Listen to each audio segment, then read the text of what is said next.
अचानक से एक एहसास होता है कि इर्द गिर्द कुछ है, शायद कोई है, दिख नहीं रहा है और कुछ है। किसी इंसान के साथ कुछ हुआ था, वो इंसान अब है नहीं। क्या एक मृत इंसान अपनी दास्तां बयां कर सकता है? क्या वो किसी तीसरे, किसी अनजाने को कोई सिग्नल भेज सकता है?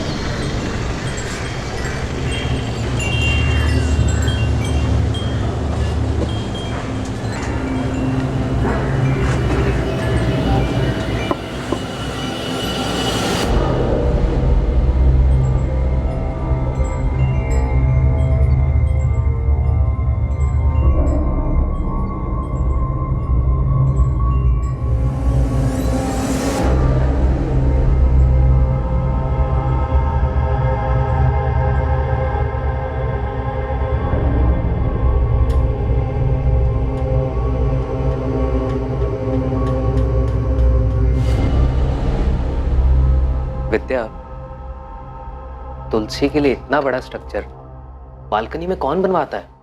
क्या मुकुंद, तुम हर दिन एक ही बात पकड़ के बैठ जाते हो यार। यार देखो तो सही, कितना अजीब लगता है ये। क्या अजीब? एक तुलसी तो है वहाँ। तुलसी थी जो कि पता नहीं कितने टाइम पहले सूख चुकी है, और एक छोटे से पौधे के लिए इतना बड़ा स्ट्रक्चर। हाँ तो बनवाया होगा। मुकुंद देखो, हम यहाँ रेंट पर रहते हैं तो इतना एडजस्ट तो करना ही पड़ेगा ना। अच्छा ठीक है, जब तुम अपना घर बनवाना तो वहाँ ऐसा कुछ मत बनवाना, ओके? यार मैं इसलिए बोल रहा हूँ क्योंकि देखो वो कितनी जगह घेर रहा है, कितना अजीब है सब कुछ, और वो पौधा ना जाने कितने टाइम पहले सूख चुका है। तो हम वहाँ नया पौधा लगवा देंगे। वैसे भी तुलसी का होना घर के लिए शुभ होता है, क्या बोलते हो? वो घर नए शादीशुदा जोड़े मुकुंद और विद्या ने किराए पर लिया, लेकिन वो तुलसी क्यारा इतना बड़ा, इतना अजीब था कि मुकुंद चाहकर भी उसे अनदेखा नहीं कर पाता था। उसकी वजह से मुकुंद बेचैन हो जाता था, और अब मुकुंद और विद्या को इस घर में एक दिल दहला देने वाला अनुभव होने वाला था।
विद्या,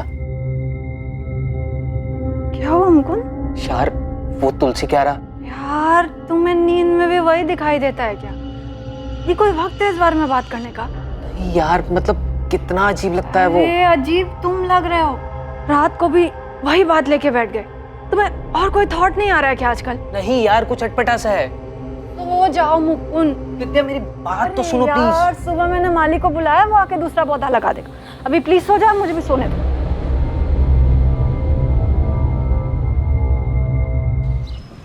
तुलसी का पौधा एक बच्चे की तरह होता है मैडम, बहुत ख्याल रखना पड़ता है। रोज पानी दो, गमले की साफ सफाई रखो, और धूप भी मिलती रहनी चाहिए, वरना मुरझा जाती है तुलसी। जी भैया, मैं पूरा ध्यान रखूंगी। हाँ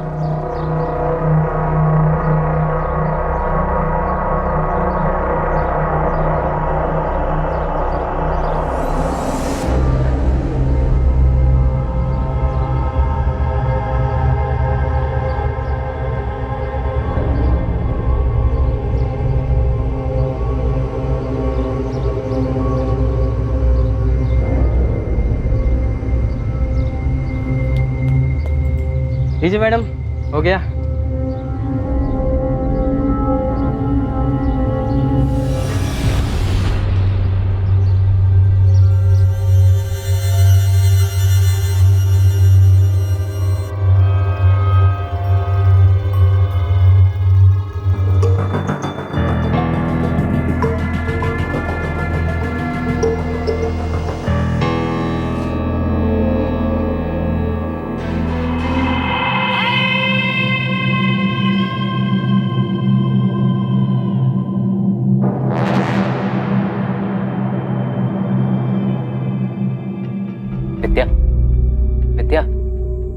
विद्या, अरे यार अब क्या है मुकुंद, प्लीज फिर से शुरू मत हो जाना तुम। यार उस तुलसी क्यारे को देखकर लगता है जैसे किसी ने अपना सामान लाकर हमारे घर में रख दिया हो। यार इतना बड़ा क्यों बनवाया है वो? मुझे क्या पता मुकुंद। तुम्हें नहीं लगता कि कुछ अजीब है? इतना बड़ा कौन बनवाता है? तुम एक काम क्यों नहीं करते, कल रमन भाई से बात करो, देखो वो क्या बोलते हैं।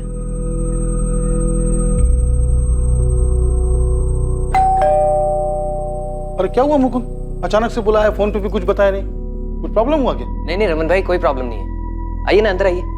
रमन भाई घर बहुत अच्छा है, सब कुछ ठीक है यहाँ। हाँ। लेकिन वो बालकनी में क्या हुआ?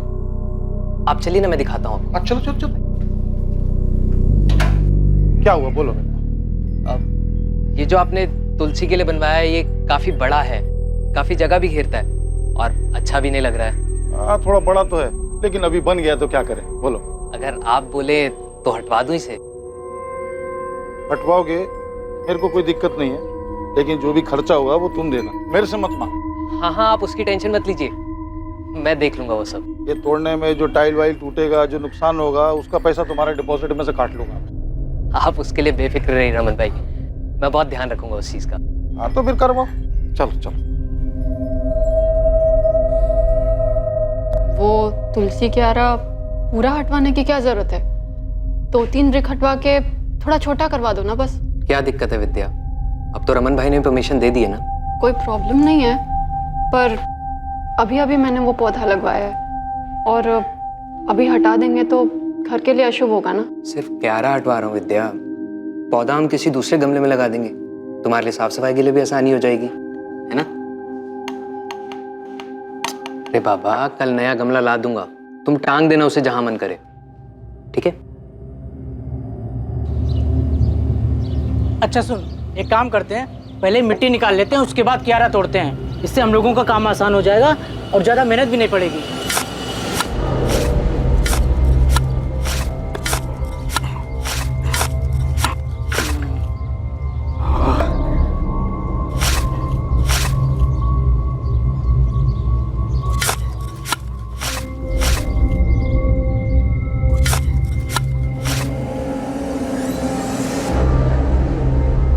अबे ये क्या है?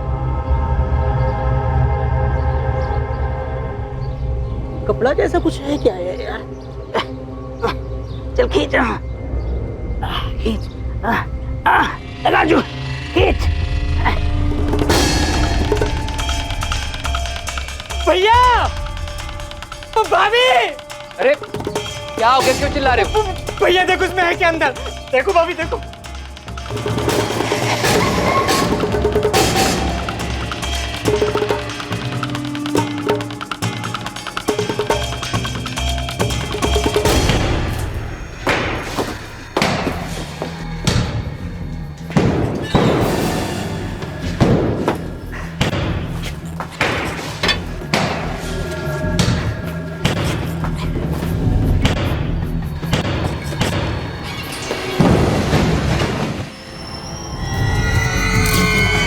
हमें बस 1 महीना ही हुआ है सर किराए पर ये फ्लैट लिए हुए। इतना बड़ा तुलसी का स्ट्रक्चर बालकनी में बहुत अजीब लगता था। मैंने मकान मालिक से बात की, उन्होंने तोड़ने की परमिशन दी। जब तोड़ने लगे तो उसमें से ये कंकाल निकला। मकान मालिक कौन है, नाम क्या उसका? रमन सरवैया नाम है सर। मैंने फोन किया है, वो आते ही होंगे। सर, है तो ह्यूमन स्केलेटन, लेकिन काफी बुरी हालत में। पेल्विक बोन्स तक टूट चुकी हैं। पता नहीं चल रहा है मेल है या फीमेल। स्केलेटन को फॉरेंसिक भेजो रीवा, देखते हैं उन्हें क्या मिलता है। ये कहाँ से लाए तुम लोग? कहाँ से लाए क्या मतलब? अरे हम कहाँ से लाएंगे, आपका घर है, आप जानो कहाँ से आया। बन रहे थे तो तुम होने, और तुमने जिद किया था वो तुलसी क्यारा तोड़ने के लिए। उससे पहले तो कुछ नहीं निकला यहाँ पे। कैसी बात कर रहे हो रमन भाई, 1 महीना हुआ मैं यहाँ पे आए हुए और तुलसी क्यारा के अंदर से निकला है ना वो, तो आपको नहीं पता होगा कहाँ से है वो? पता तो आप ही को होना चाहिए। किसका कंकाल है? मैडम घर मेरा है, मैं रहता नहीं हूँ यहाँ पे, हमेशा से किराए पे ही है। और अब तो किराए पे भी कोई नहीं लेगा, सब डर जाएंगे। कितना नुकसान हो गया मेरा। रमन जी, आपको इस बात का जरा सा भी अंदाजा है कि क्या हुआ यहाँ पे? हाँ, समझ रहे हैं आप इसका मतलब? आपके घर से मानव कंकाल मिला है। किराए की बात तो बहुत दूर रही, हम आपके इस घर को सील करने जा रहे हैं। और चुपचाप हमें यह बताइए, ये कंकाल किसका है और किसने दफनाया इसे यहाँ पे? रमन जी बोलिए, कहां से आया कंकाल? मुझे नहीं मालूम। 10 साल से किराए पे ही है। तो क्या 10 साल पहले दफनाया था इसको? हाँ, पता नहीं। तो फिर ये यहाँ आया कहाँ से? किसने दफनाया? तुलसी कह रहा आप ही ने बनवाया है ना, उसी में से निकला है। नहीं, हाँ हाँ, वो हितेश और धर्मेश ने बनवाया तुलसी क्यारा। हितेश, थोड़ा बारीक बारीक काटना। हाँ, नहीं तो करारे नहीं बनेंगे। देखना किसका फोन है। हेलो। तो धर्मेश मैम वो भी बात नहीं कर सकते, वो थोड़ा बिजी हैं। अच्छा, वैसे तुम्हें पता चला कि नहीं, धर्मेश की शादी फिक्स हो गई है। कौन है? आरती। मरवा के मानेगा यार। अच्छा ये लो, धर्मेश से बात करो। देखो कितना शर्मा रहा है, लड़की की फोटो भी नहीं दिखा रहा मेरे को। ये लो बात करो उससे, पूछना इससे कौन है। तू बजिया था ना। क्या आरती, तुम भी मजाक कर रहे थे? दोनों मामा भांजे थे, लेकिन रहते एकदम दोस्त जैसे थे। करते क्या थे? वो कोई कंसल्टेंसी कंपनी में काम करते थे। ये तुलसी क्यारा किसने बनवाया था? मामा ने या भांजे ने? हितेश, मुझसे हितेश ने बोला था, भांजे ने। रमन भाई रेंट। हाँ। अच्छा वो रमन भाई, एक रिक्वेस्ट है। बोलो बोलो। हम लोग क्या सोच रहे थे कि वो बालकनी में एक तुलसी क्यारा बना लेते हैं। तुलसी क्यारा? जी। हाँ, एक छोटा गमला ले आओ ना, तुम्हारा काम भी हो जाएगा और सस्ते में हो जाएगा। बोलो। नहीं, वो गमला तो बहुत छोटा हो जाएगा ना, तो 2-3 महीने में सूख जाता है। तो फिर हम सोच रहे थे कि थोड़ा बड़ा बना लेते हैं। हाँ, तो कितना बड़ा? आइए आपको मैं दिखाता हूँ।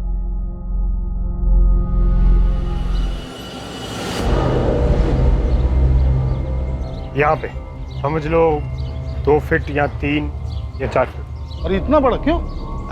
अरे रमन भाई बचपन से इसको तुलसी का शौक है, इसके घर में भी तुलसी है, जिद कर रहा था। मैंने कहा रमन भाई से बात कर ले। अपन बोला ना गमला ले लो, ये तोड़ने ओड़ने का काम बच जाएगा और अच्छा भी नहीं लगेगा इतना बड़ा, बोल रहा हूँ। अरे रमन भाई, आप उसकी बिल्कुल चिंता मत करो, मैं एकदम अच्छे से बनवा दूंगा और पता भी नहीं चलेगा कि बाद में बना। अरे रमन भाई बनवाने दो। प्लीज रमन भाई। अच्छा सुनो, अगर बनवाना है ना तो अपने खर्चे पे बनाना, मैं दूंगा नहीं पैसा एक भी। हाँ, और नुकसान नहीं होना चाहिए। चलो बनाओ, अगले महीने आता हूँ।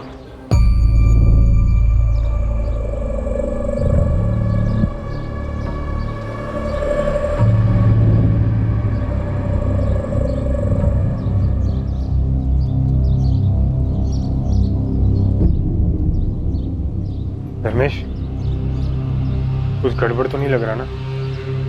एकदम परफेक्ट, इससे काम हो जाना चाहिए। पक्का? मतलब ऐसा तो नहीं लगेगा ना ये बालकनी के साथ नहीं बनाया? नहीं, सही हो गया। फिर भी एक बार चारों ओर से देख के बताओ ना, मतलब पक्का कुछ पता नहीं चल रहा है ना? देख, तो तू नहीं बताएगा ना, किसी को पता नहीं चलेगा। अब कहाँ हैं दोनों मामा भांजे? पता नहीं मैडम, बाद में पता चला कि दोनों गायब हैं। मतलब मिसिंग? कैसे और कब से गायब है? ये तो पता नहीं, लेकिन यहाँ से जाने के कुछ दिन बाद गायब हो गए। कहाँ गए किसी को मालूम नहीं। अभी ज़्यादा कुछ तो नहीं, लेकिन इतना बता सकती हूँ कि ये नेचुरल डेथ नहीं थी, ये एक मर्डर था। जी, जिस तरह से बॉडी को छुपा कर रखा गया था, नेचुरल डेथ तो नहीं लगती, मर्डर ही होगा। अब बता सकते हैं मौत कैसे हुई होगी? यस सर, ये देखिए। सबसे पहली चौंकाने वाली बात थी कि कंकाल घर के उस स्ट्रक्चर से मिला था जिसे तुलसी के पौधे के लिए बनाया गया था। दूसरी हैरान करने वाली बात यह कि जिस धर्मेश और हितेश ने इसे बनवाया था वो दोनों खुद ही लापता थे। और तीसरी बात यह कि ऐसा हत्या को छुपाने के लिए किया गया था। अभी तक ये पता नहीं चल पाया था कि वो कंकाल किसी महिला का था या फिर पुरुष का।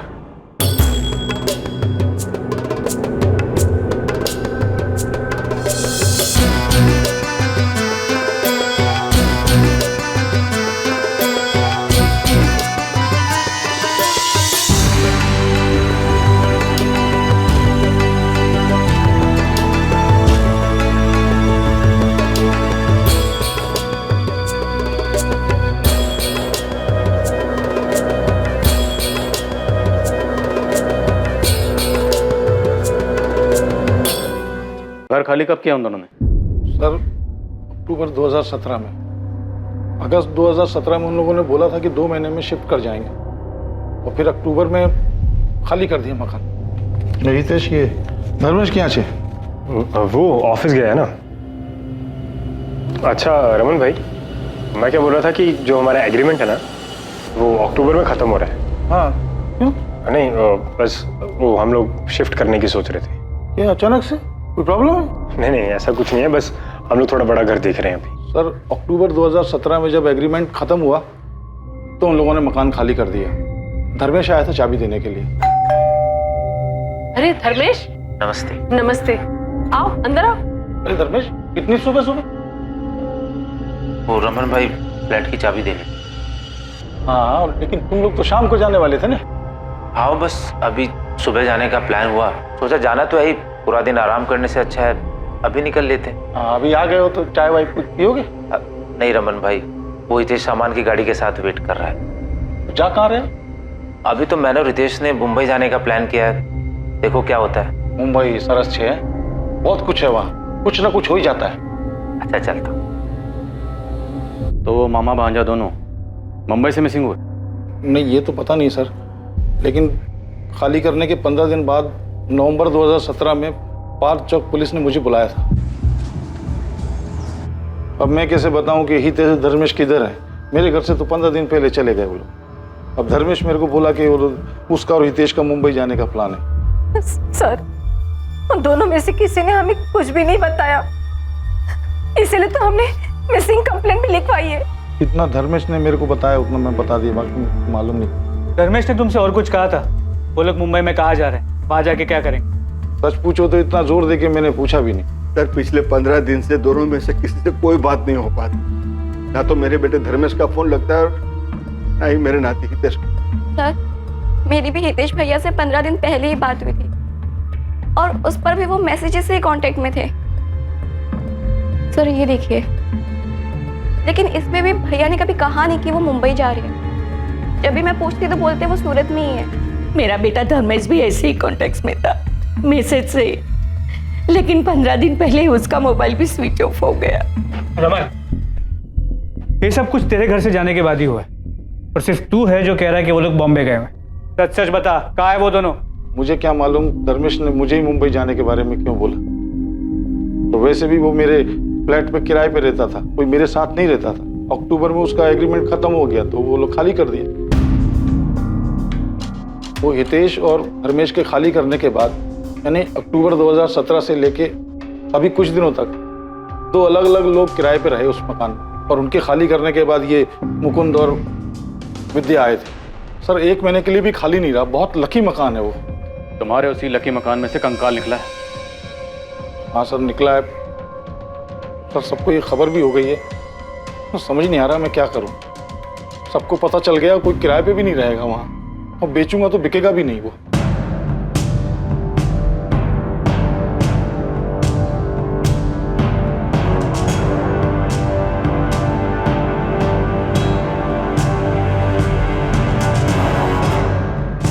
प्रॉपर्टी के दाम बढ़ने के साथ ही किराए पर रहने का चलन भी बहुत बढ़ा है, लेकिन क्या आप नए घर में जाने के पहले उस घर की बारीकी से जांच और पड़ताल करते हैं कि वहां पहले कोई अपराध या क्राइम तो नहीं हुआ? पूरा सूरत हैरान है कि ये कंकाल हमेशा से इस घर के अंदर एक तुलसी क्यारा में दबा हुआ उन दोनों किराएदारों की आंखों के सामने ही था, लेकिन उन्हें इस बात का बिल्कुल भी अंदाजा नहीं लग पाया था। तुलसी क्यारा यहाँ रहने वाले 2 पुराने किराएदारों ने बनवाया था, जो कि खुद भी अभी लापता है। तुम्हें वो तुलसी क्यारा याद है ना? कैसे भूल सकता हूँ भाभिनी। यार मैं सोच रहा हूँ कहीं और काम देख लो यार।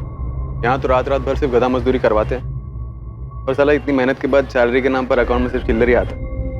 मेरे दोस्त मोहित को मेरे बाद जॉब लगी, 6 महीने में कार ले लिया उसने। बता रहा था उसके यहाँ कोई जूनियर मैनेजर की वैकेंसी है, ज्वाइन कर लूँ क्या? भाभिनी ध्यान क्या तुम्हारा? कुछ नहीं रौनक, बस मैं यही सोच रही थी कि बालकनी में इतना बड़ा तुलसी क्यारा बनवाने की क्या जरूरत थी। हद है यार, मतलब मैं क्या पूछ रहा हूँ, तुम क्या बोल रही हो यार? इस हैरत अंगेज क्राइम की पल पल की खबर हम आप तक पहुंचाते रहेंगे, बने रहिए हमारे साथ। हितेश और धर्मेश के बाद जो किराएदार रहने के लिए आए थे, क्या नाम बताया उनका? वो रौनक और भाविनी सर। अभी कहाँ है? एड्रेस तो नहीं पता सर, लेकिन सूरत में ही है कहीं।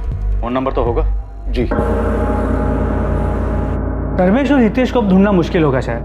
हम लोग हर जगह देख चुके, मुंबई पुलिस की भी मदद ली थी, इनके फोटोज और डिटेल्स वहां भी भिजवाए, लेकिन कुछ निकला नहीं। तो क्या केस वैसे ही रह गया? और कर भी कह सकते, किसी करीबी को कोई अंदाजा नहीं और दोनों की फैमिलीज को कुछ भी नहीं पता।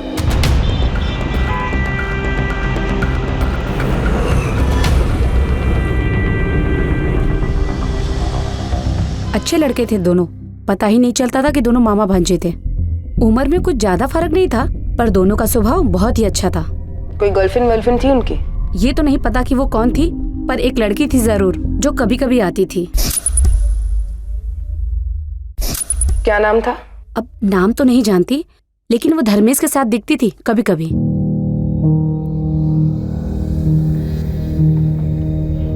लता बहन, कैसे हैं आप? मजा मा धर्मेश, तू कैसा है? एकदम अच्छा। चलो मिलते हैं बाद में। और हाँ, कभी कभी हितेश भी होता था उसके साथ। तो होता ही नहीं है। क्या हो गया लता बहन? आपकी तबीयत कुछ ठीक नहीं लग रही। और डॉक्टर के पास जा रही हूँ बेटा, थोड़ी तबीयत खराब है। दोनों के साथ रहती थी? गर्लफ्रेंड थी या कुछ और? अब मुझे क्या मालूम मैडम, जो देखा था वो बता दिया। एक लड़की 2 बंदों के साथ आती जाती थी, वो भी किसी भी टाइम पर। सोसाइटी वालों ने कभी ऑब्जेक्ट नहीं किया? और अमन भाई को इस बारे में पता था?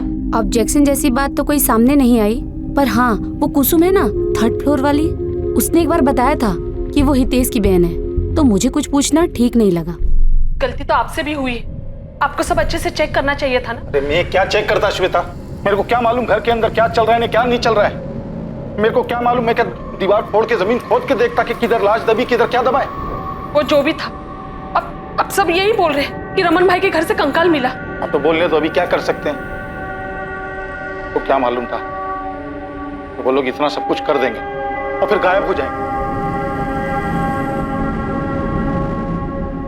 पहले दिन से मेरे को शक करना चाहिए। जब वो हितेश बोला था ना इतना बड़ा तुलसी क्यारा बनाने के लिए, मना कर देना चाहिए। सब पहले से प्लान किया था उन लोगों ने। जब तक तू नहीं बताएगा ना, किसी को पता नहीं चलेगा। धर्मेश और हितेश के ऑफिस गए थे आप लोग, वहां से कुछ पता चला क्या? जी, हम लोग दोनों के ऑफिस गए थे पता करने। ये धर्मेश एक कंसल्टेंसी फर्म में काम करता था। वहां उसके कलीग से बात करने के बाद मुझे लगा कि कुछ तो अटपटा है। जी हाँ, धर्मेश हमारे ही ऑफिस में काम करता था। अब काम में भी ठीक ठाक ही था, लेकिन एक दिन अचानक बोला कि वो ऑफिस छोड़ के जा रहा है। कब की बात है? जी शायद अगस्त 2017 की। ये क्या है? मेरा रेजिग्नेशन लेटर सर, मैं कल से नहीं आ पाऊँ। क्या कल से? अरे भाई अचानक ऐसा क्या हो गया कि तुम रेजिग्नेशन लेटर दे रहे हो? सर मैं सारी लाइफ ये नहीं करना चाहता। अच्छा, ताजमहल बनाना चाहते हो क्या? अरे भाई ऑफिस में एडवांस में कुछ नोटिस देने का होता है कि नहीं? मैं यहाँ एक भी दिन नहीं रह पाऊंगा सर, कुछ करना चाहता हूँ। और नोटिस ना देने के लिए सर जो भी चार्जेज हैं वो मेरी सैलरी में से काट लें। मैं कंटिन्यू नहीं कर पाऊंगा सर। रिजाइन करने के कुछ दिन पहले से ही बड़ा अजीब सा बिहेव कर रहा। अजीब सा बिहेव कर रहा? क्या मतलब? उखड़ा उखड़ा सा रहता था, जैसे कोई परेशानी हो। ऐसा लगता था कि वो अपने काम से पूरी तरह ऊब चुका है। अब शुरुआत में मुझे लगा कि उसकी कोई पर्सनल प्रॉब्लम होगी, इसलिए मैंने कुछ कहा नहीं। लेकिन पूरा महीना लगभग वो ऐसे ही डिस्टर्ब था। अब उसके इस बर्ताव का असर उसके काम पे पड़ रहा था, इसलिए मैंने उसे डांटा भी। अपनी इस परेशानी की कोई वजह बताई थी उसने? जी नहीं, ऐसी तो कोई वजह नहीं बताई उसने कि जिससे यकीन हो सके कि वो उसी वजह से महीने भर परेशान था। अब जब मैं उससे कुछ भी पूछता था तो सीधा सीधा तबीयत ठीक ना होने का बहाना कर देता था। जब उसने जॉब छोड़ा या कभी बीच में उसने मुंबई जाने की कोई बात की थी? जी मुझसे तो ऐसी कोई बात नहीं की। हाँ, लेकिन हमारे एक लड़का काम करता है तेजस, जो उसका दोस्त भी है, वो हो सकता है शायद उसे कुछ पता। बुलाइए उसे। जी वो तो आज छुट्टी पे है। मुझे तेजस का नंबर और एड्रेस चाहिए। इन सभी बातों को देखने के बाद लगा कि सब कुछ सोच समझ के तय किया गया। अगस्त 2017 में धर्मेश ने अपनी जॉब छोड़ी। उसी के आसपास हितेश ने रमन को बताया कि वो लोग 2 महीने बाद उसका फ्लैट खाली कर दें, और अक्टूबर 2017 में उन्होंने उसका फ्लैट खाली किया। तो दोनों एक साथ छूमंतर हो गए। हमने उन्हें हर जगह ढूंढा, लेकिन सिर्फ उस किराए के फ्लैट में नहीं गए। कोई मतलब ही नहीं था वहां जाकर, किराएदार बदल चुके थे। हमारे लिए सिर्फ वो अब एक मिसिंग कंप्लेंट था, किसी बड़े क्राइम की भनक तक नहीं लगी। पर कोई सोच भी कैसे सकता है कि घर के अंदर बने तुलसी क्यारा के अंदर कोई लाश दबा के रख सकता है? शायद ये सब कुछ पहले से फिक्स था, इसीलिए वो तुलसी स्ट्रक्चर बनवाया गया और उसके अंदर लाश डाली गई। फिर कुछ दिन रोक कर देखा, और जब यकीन हो गया कि सब कुछ ठीक है तो निकल गए वहां से।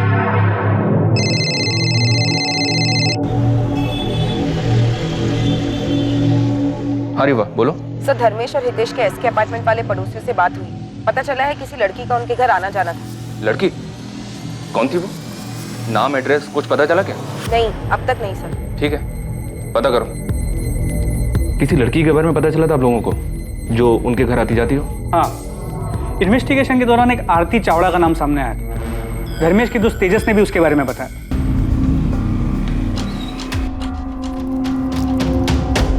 धर्मेश और हितेश कहाँ हैं तेजस? सर मुझे नहीं पता सर।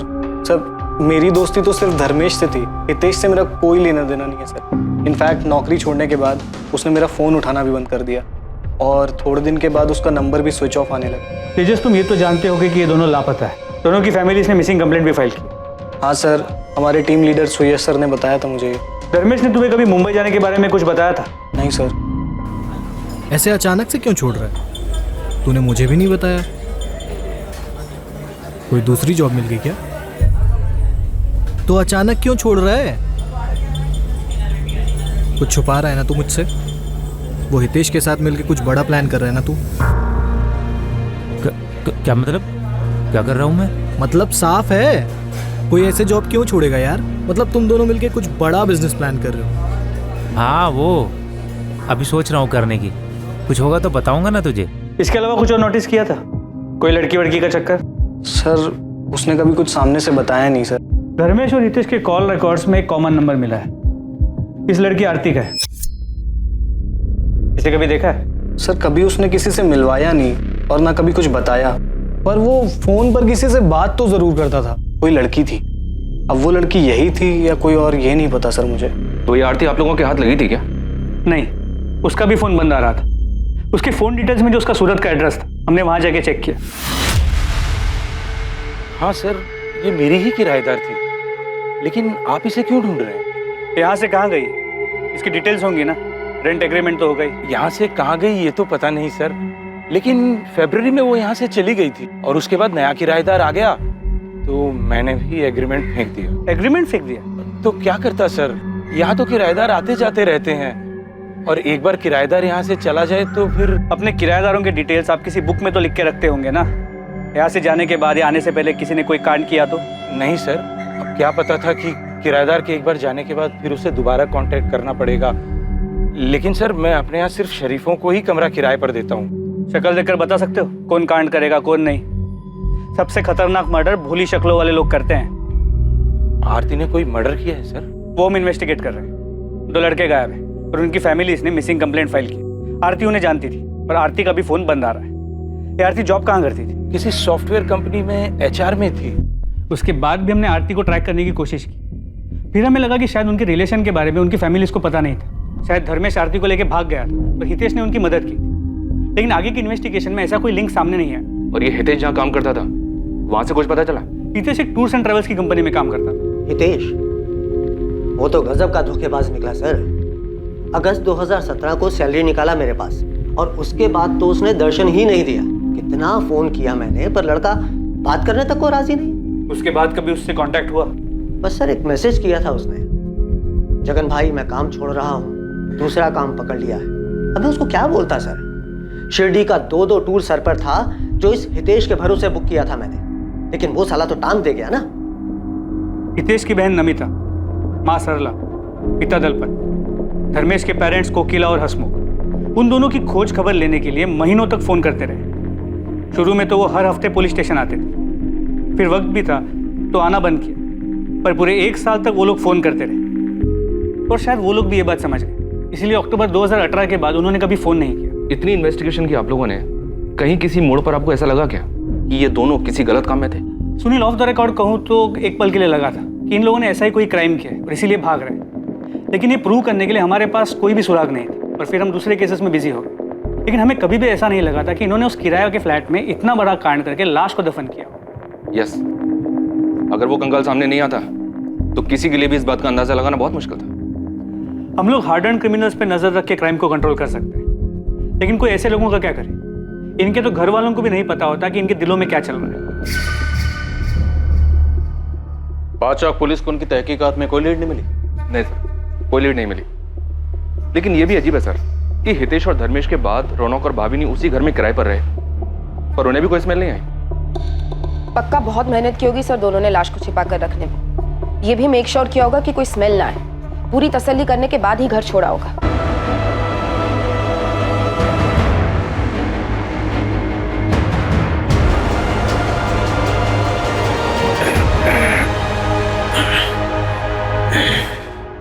धर्मेश, ऐसे तो कुछ नहीं होगा। हमें ध्यान देना होगा कहीं कोई बदबू ना आए। हाँ हितेश, हमें समय समय पे चेक करना होगा। अगर पड़ोसियों को बदबू आ गई ना, हम फंस जाएंगे। ये आरती भी हमारे लिए पहेली बनी हुई है। रुपेश, कहीं वो कंकाल आरती का तो नहीं?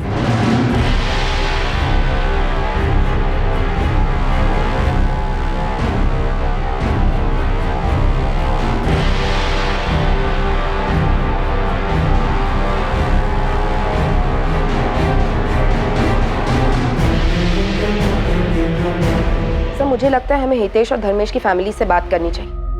पुलिस से अचानक कांटेक्ट बंद हो गया उनका। कहीं ऐसा तो नहीं कि उनके बेटों ने उन्हें कांटेक्ट कर लिया हो? ठीक है, वो आप अकेले निकलो, बिना बताए उनके घर पहुंचो, देखते हैं क्या हाथ लगता है। सर एक बार ये रौनक और भावनी से भी बात करें क्या? अक्टूबर 2017 से मई 2019 तक तकरीबन 2 साल ये दोनों उसी घर में रहे। उनके बाद मुकुंद और विद्या आए जून में।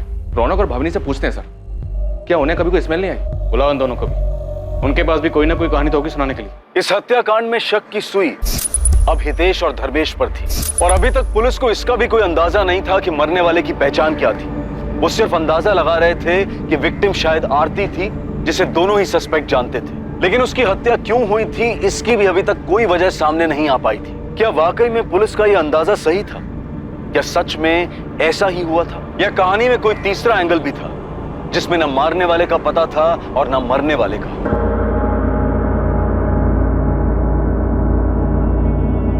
पुलिस की एक टीम हितेश और धर्मेश की फैमिली को ढूंढते हुए गुजरात के एक छोटे से शहर वापी पहुंचती है, जहां हितेश और धर्मेश की फैमिली रहती थी। दूसरी तरफ सूरत पुलिस ने रमन के पुराने किराएदार रौनक और भाविनी को पूछताछ के लिए थाने बुलाया, जो कि उस घर में धर्मेश और हितेश के जाने के बाद रहने आए थे। रमन सरवैया का 12 SK अपार्टमेंट्स वाला किराए का वो फ्लैट सील कर दिया गया। रमन सरवैया डर और फिक्र में परेशान हो रहा था, क्योंकि उसका घर अब क्राइम सीन बन गया था। तुम लोगों ने कुछ नहीं किया तो फिर डर क्यों रहे हो? कैसे नहीं डरे सर, 2 साल रहे हम उस घर में। जब से कंकाल के मिलने की बात पता चली है, रातों की नींद गायब हो गई सर हमारी। सर हमने किसी से कहा नहीं, लेकिन वो 2 साल बहुत मुश्किलों भरे थे, इसलिए घर चेंज किया। अब समझ आ रहा है वो दिन इतने मुश्किलों भरे क्यों थे, क्योंकि सर वो घर ही मानूस था। हम तो हमारे नए फ्लैट ओनर से पिछले किराएदार के बारे में 4 बार बात कर चुके हैं। रौनक, मैं समझ सकता हूँ कि तुम लोग किस डर से गुजर रहे थे, पर क्या आप लोगों को वाकई कोई स्मेल नहीं आई? या पता नहीं था कि किस चीज की स्मेल है, इसलिए इग्नोर किया? सच में सर, वहाँ कोई स्मेल नहीं थी। लेकिन वो तुलसी क्यारा देखकर बड़ा अजीब सा लगता था। इतना बड़ा तुलसी क्यारा बनवाया क्यों था?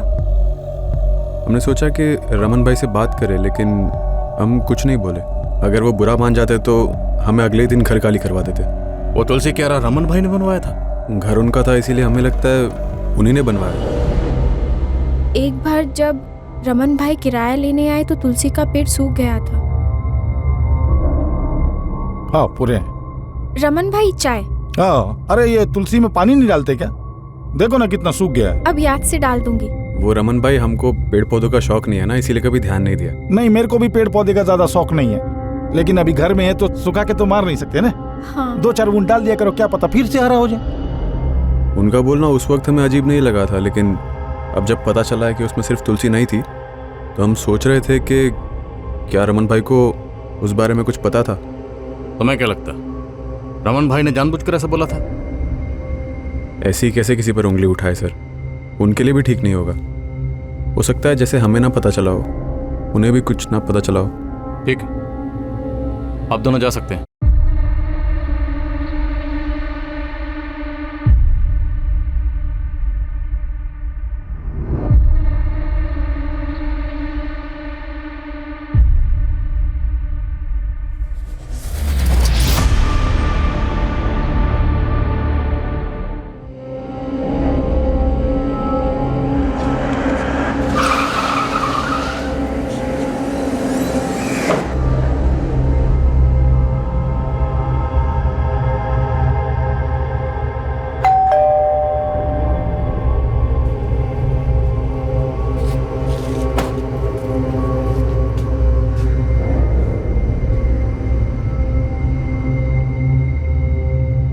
वो दोनों जिस घर में रहते थे वहां से कंकाल मिला है हमें। उस घर में तुलसी, क्यारा, धर्मेश और हितेश नहीं बनवाया था। कंकाल मतलब हड़पिंजर? हाँ, लाश छिपाई है उन्होंने, जो कंकाल बनकर अब सामने आई है। हमें शक है कि दोनों ने मिलकर मर्डर किया है, इसीलिए 2 सालों से फरार है। क्या बोल रही है मैडम आप? एक तो आप उन दोनों का पता नहीं लगा पा रही है और ऊपर से इस तरह का बेकार इल्जाम लगा रही है उन पर। देखो, बेवजह नाम मत घसीटो दोनों का। कोई सबूत है या बस ऐसे ही तुम्हारे वादों की तरह तुम्हारे दावे भी खोखले, हवा हवाई? इसलिए तो आए हम लोग यहाँ पे। बस एक बार वो दोनों हाथ लग जाएं, वो खुद आप लोगों को बता देंगे। फिलहाल आप लोग हमें बताइए कि वो दोनों कहाँ हैं। हम कैसे बताएं मैम? जाके अपनी पुलिस से पूछिए ना। हमने तो मिसिंग कंप्लेंट दर्ज करवाई थी दोनों की, तब तो आपको कुछ नहीं मिला था। साथ मत दीजिए उनका। मर्डर हुआ है यहाँ प्लान तरीके से। मान लीजिए हमारे बच्चों ने ऐसा कुछ किया हो जो कि हो नहीं सकता। चलिए एक बार के लिए मान लेते, और ये भी मान लेते हैं कि हमें पता था, तो फिर हम पुलिस स्टेशन में मिसिंग कंप्लेंट करवाने क्यों जाते? एक लड़की के बारे में पता चला हमें, जिसका उनके घर पे आना जाना था। आरती नाम है उसका, धर्मेश की गर्लफ्रेंड थी। कुछ पता है आप लोगों को उसके बारे में? सच में हमें कुछ नहीं पता। उन दोनों ने हमें कुछ भी नहीं बताया था। इससे पहले जो पुलिस आई थी ना, उन्हें भी हमने ये सारी बातें बता दी थी। मैम, पहले वाली पुलिस को भी आरती के नाम के अलावा उसके बारे में कुछ नहीं पता था। और एक बात, आपके आंगन में जो तुलसी का पौधा है, हितेश को पसंद था क्या? हाँ मैडम, उसे रोज सुबह तुलसी के पत्ते खाने की आदत थी। आप दोनों एक बात याद रखिए, धर्मेश और हितेश अपराध करके भागे हुए मुजरिम हैं। उन दोनों में से किसी को भी छुपाना अपराध करने जैसा ही है। तो अगर कुछ भी पता चले तो आप लोग हमें इन्फॉर्म करेंगे तुरंत।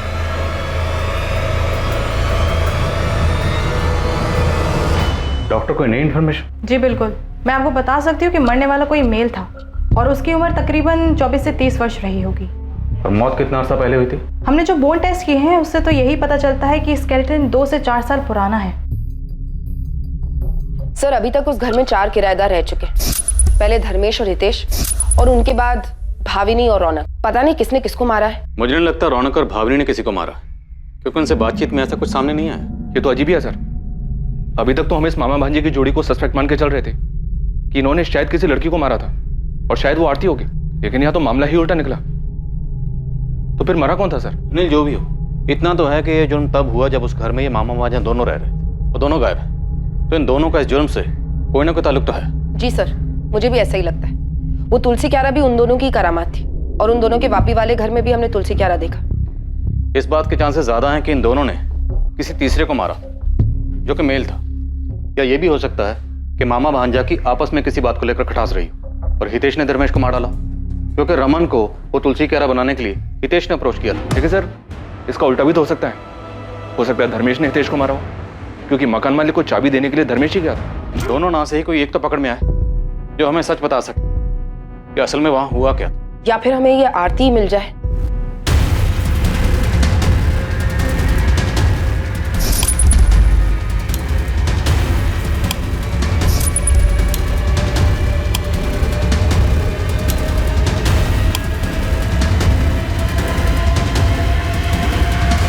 पुलिस के पास आगे कोई रास्ता नहीं था, इसलिए उन्होंने नए सिरे से तहकीकात को आगे बढ़ाने का फैसला किया, और इस बार भाग्य उनका साथ देने वाला था। उनकी पूछताछ में घटनाओं के सबसे चौंका देने वाले मोड़ पर ले जाने वाली थी।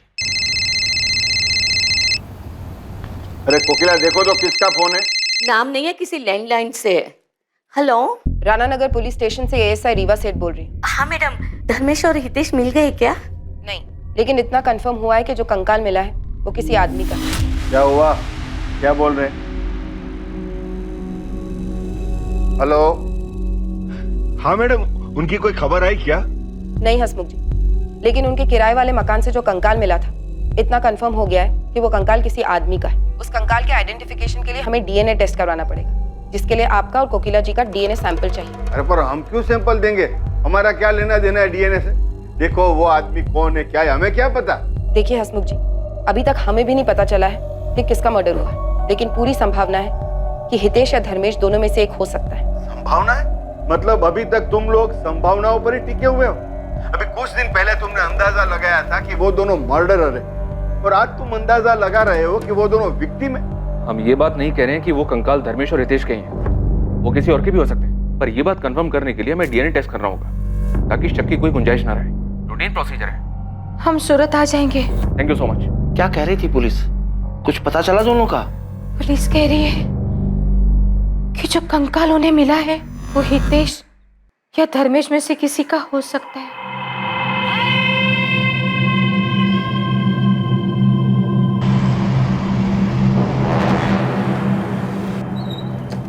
धर्मेश तुम्हारा दोस्त, तो उसने कुछ तो बताया होगा। दिमाग पे थोड़ा जोर डालो। वो मुंबई में नया बिजनेस खोलने की सोच रहा था, शायद उस बारे में कुछ कहा। सर धर्मेश ने मुझसे मुंबई जाने के बारे में कोई बात नहीं करी थी और नया बिजनेस शुरू कर रहा था। क्या हुआ? क्या सोच रहे? सर बात थोड़ी पुरानी है, पता नहीं आपके काम की है भी या नहीं। तेजस काम की है या नहीं है ये हम देखेंगे। तुम्हें जो भी पता है बताओ। सर एक बार धर्मेश ने मुझसे कहा था कि वो अपना फोटो स्टूडियो शुरू करना चाहता है। Dharmesh photo studio? हाँ सर, कॉलेज में उसने फोटोग्राफी का कोर्स भी किया था। फोटोग्राफी के बारे में तो हमें किसने कुछ नहीं बताया। सर 4 या 5 साल पुरानी बात है, जब उसने कंसल्टेंसी फर्म ज्वाइन करी थी तब उसने मुझे बताया था। सही है यार, तू ना निकाला ये, बताया नहीं यार तूने कभी कि तू इतना बेहतरीन फोटोग्राफर है। इस फर्म में क्या कर रहा है तू? बाहर निकल, बहुत पैसा है फोटोग्राफी में। तुझे क्या लगता है मैंने ट्राई नहीं किया होगा? खुद का स्टूडियो था मेरा, कुछ करना चाहता था, सोचा था, बस जरूरी नहीं ना जो सोचे वो हो जाए। क्यों, ऐसा क्या हुआ? याद मत दिला। उस नरेंद्र को अपना पार्टनर बनाया, दोनों ने मिलकर साथ पैसों का जुगाड़ किया, स्टूडियो खोला, लेटेस्ट इक्विपमेंट डाले, सब अच्छा चल रहा था। फिर पता नहीं किसी ने उसके कान भर दिए, धोखा दिया उसने मुझे। काफी झगड़ा हुआ हम दोनों के बीच में, फिर खटास इतनी बढ़ गई स्टूडियो बंद करना पड़ा। तुम जानते हो इस नरेंद्र को? इसके बारे में और कुछ बताया था? नहीं सर, धर्मेश ने बताया था कि वो उसका कॉलेज का फ्रेंड है। सर धर्मेश ने अपने कंपनी वाले रेज्यूमे में अपने कॉलेज का नाम Shankar Moolchandani college of arts and commerce लिखा है। तेजस, जिस झगड़े का जिक्र धर्मेश ने किया था वो बड़ा झगड़ा था, मतलब मारपीट हुई थी? वो तो पता नहीं, पर इस बारे में बात करते समय बहुत उदास हो गया था वो। ठीक है, हो सकता है इन्फॉर्मेशन हमारे कुछ काम की, लेकिन अगर तुम्हें कुछ भी याद आए तो तुरंत हमें कॉन्टेक्ट करना। Okay sir. उसके कॉलेज में पता करें सर, हो सकता है ये धर्मेश नरेंद्र के बैच का ही हो। हाँ पता करो, अच्छा खासा बिजनेस था, हो सकता है कि नरेंद्र की वजह से हाथ से निकला। किसी बहाने से बुलाया नरेंद्र को वहां पर सालों पुरानी भड़ास निकालने के लिए। अब मुमकिन है कि वो स्केल्टन नरेंद्र का। पता करता हूँ सर। जी नरेंद्र नाम का एक स्टूडेंट था हमारा, धर्मेश वगेला की ही क्लास में था वो। 2011 में ही ग्रेजुएट हुए थे दोनों। कोई कांटेक्ट नंबर या और कोई डिटेल है आपके पास? कांटेक्ट नंबर तो नहीं है, लेकिन एड्रेस है उसका। वो देहरादून से ही था। ठीक है, एड्रेस दीजिए।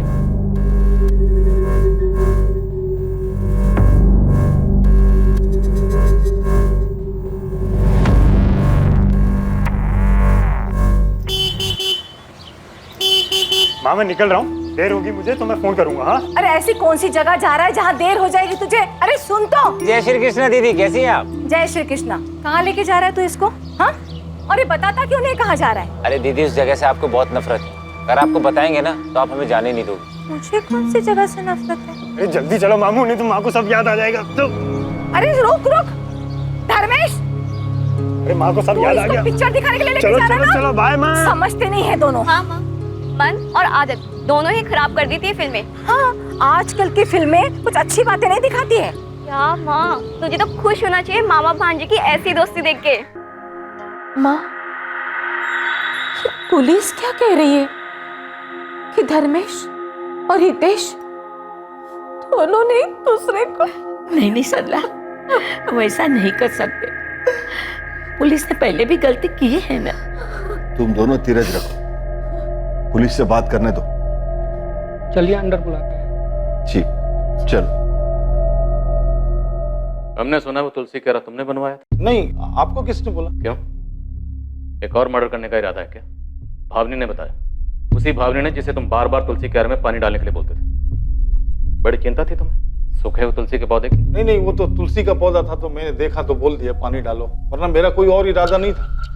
मैं क्यों बोलता इतने बड़े पहाड़ जैसे तुलसी क्यारे में पानी डालने के लिए? अगर वो तुलसी क्यारा तुम्हें इतने अजीब लग रहा था, पहाड़ जैसा लग रहा था, तो धर्मेश और हितेश के जाने के बाद उसे तोड़वाया क्यों? अरे वो तो मैंने इसलिए नहीं तोड़वाया कि इतना मजदूर लगते, 1000-1500 खर्चा हो जाता मेरा, तो मैं सोचा कि जो किराए पे आएगा वो अपने आप करा लेगा, उसका सिर दर्द। प्लान अच्छा था, पर तुम भूल गए कि तुम्हारा भांडा तो एक न एक दिन फूटना ही था।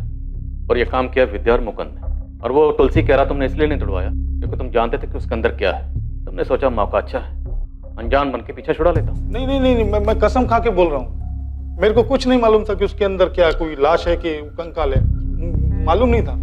मालूम होता तो मैं क्यों तुड़वाने को बोलता, अपने पैर पे कुल्हाड़ी क्यों मारने को बोलता।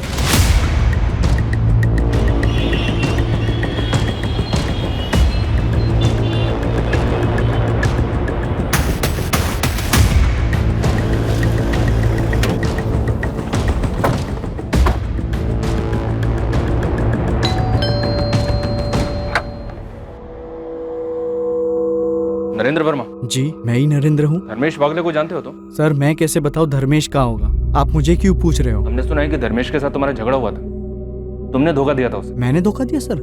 सर सच बात तो ये है कि वो खुद एक धोखेबाज था। यही देहरादून में फोटोग्राफी स्टूडियो शुरू किया था हमने। 3 महीने सर किसी तरह मैंने गाड़ी खींची और नहीं हो पाया सर। भाई 2-3 लेंस लेने पड़ेंगे, पैसे का जुगाड़ कर ले। लेकिन क्यों लेना है जब उसके बिना भी काम चल रहा है? तो भाई काम चल रहा है, अच्छा काम नहीं चल रहा है। देख भाई तू भी जानता है, और ये बात हुई थी हमारी कि शुरू के 6 महीने 10 लाख में निकल जाएंगे। हाँ तो क्या पता नहीं 2 महीने में खर्चा कितना हुआ है? 13 लाख रुपए। एक फूटी कौड़ी का कोई रिटर्न वापस नहीं आ रहा है। ऐसा नहीं चलता है धंधा भाई। तू कहना क्या चाहता है? ये पैसे ना बिजनेस में लगे, मेरे ऊपर खर्चा नहीं हुआ है। और मेरा टाइम मेरी मेहनत, उसका क्या भाई? मुझे भी रिटर्न नहीं मिला है। यार एक काम करते, ये पार्टनरशिप खत्म कर देते। मतलब धर्मेश के ऊपर बहुत गुस्सा था तुम्हें? आप गलत तार छेड़ रहे सर, मैंने आपको पहले ही बता दिया। पिछले 6-7 साल से एक दूसरे की शक्ल भी नहीं देखी हमने। सर 13 लाख के लिए मैं उसको किडनैप कर दूं, मर्डर कर दूं? मर्डर की तो मैंने बात ही नहीं की, मैंने तो बस इतना कहा कि धर्मेश मिसिंग है। सर आप गलत समझ रहे सर मैं ये कहना चाहता था कि मैं सीधे सीधे बात करने वाला आदमी हूँ। अब मैं भी तुमसे सीधी सीधी बात करता हूँ। आरती छाबड़ा को जानते हो तुम? जी सर बिल्कुल जानता हूँ। धर्मेश की कॉलेज वाली गर्लफ्रेंड थी सर। सर हम साथ में ही पढ़ाई करते थे और साथ में ही हैंग आउट था हमारा। और ये रिलेशन कितना सीरियस था? बाद में भी साथ थे दोनों? सर बात का तो नहीं पता, लेकिन इतना पता है कि धर्मेश कॉलेज में साई की तरह उसके साथ रहता था। आरती को कोई आंख उठाकर भी नहीं दिखता था कॉलेज में।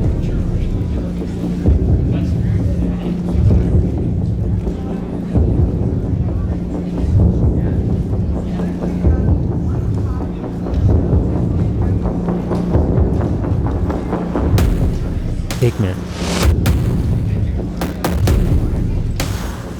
क्या घूर रहा है? लड़की अनकंफर्टेबल हो रही है, दिखाई नहीं दे रहा है।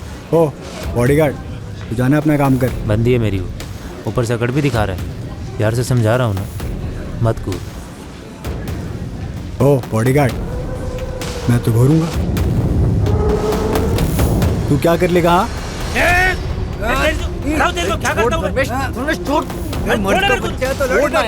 अरे छोड़ना यार। क्या तुम बता सकते हो आरती हमें कहाँ मिल सकती है? सर अब वो कहाँ होगी ये तो नहीं पता, लेकिन मैं आपको उसके घर का पता दे सकता हूँ, यही देहरादून में।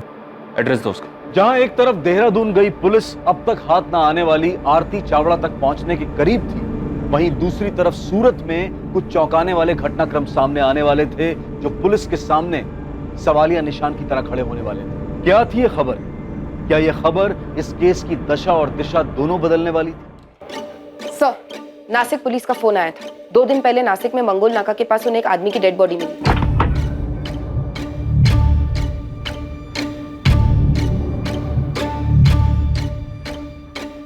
शायद अक्यूज जल्दबाजी में विक्टिम का आईडी प्रूफ निकालना भूल गया। विक्टिम की आइडेंटिफिकेशन धर्मेश वाघेला के नाम से, लेकिन मर्डर के बाद पत्थर से उसका चेहरा बिगाड़ दिया गया। अगर धर्मेश की बॉडी नासिक में मिली है तो कंकाल किस गहजों में मिला? हितेश या फिर किसी और का जिसके बारे में हमने सोचा ही नहीं? आरती, क्या इन दोनों मर्डर्स के पीछे आरती? हो सकता है सर, ये डेड बॉडी मिलने के बाद तो हमारा पूरा केस ही उलट गया।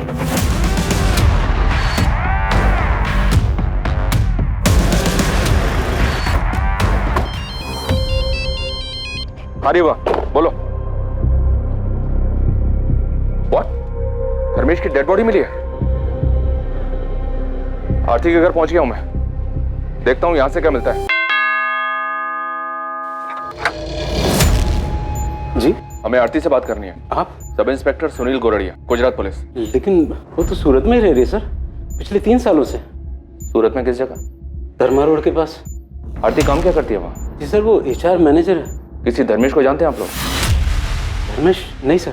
ताजुब, आपको नहीं पता? कौन है ये धर्मेश सर? धर्मेश आरती का बॉयफ्रेंड है। तुम्हें कुछ पता था इसके बारे में? नहीं जी, मुझे भी अभी पता चल रहा है। पर हुआ क्या सर? धर्मेश की डेड बॉडी मिली हमें, और उसका भांजा हितेश मिसिंग है। जिस घर में धर्मेश और हितेश किराए पर रहते थे, हमें पहले वहां कंकाल मिला, और अब धर्मेश की बॉडी। इन सबसे आरती का क्या लेना देना सर? भरत जी, आरती सूरत में एक ऐसी अकेली इंसान है जिसे धर्मेश और हितेश जानते थे।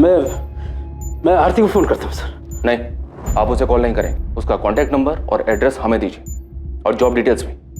तो ना, इसमें आरती की ही भलाई है। अगर हमारे यहाँ से जाने के बाद आप उसे इन्फॉर्म नहीं करेंगे तो। ये क्या बोल रहे हैं आप? क्या हुआ? किसका फोन था? पुलिस बोल रही है कि धर्मेश की लाश मिली। जी सर, आरती के पेरेंट्स तो बता रहे कि वो सूरत में ही है। उसका एड्रेस और फोन नंबर मिला है। रीवा गई है उसे उठाने उस एड्रेस पर। जल्दी।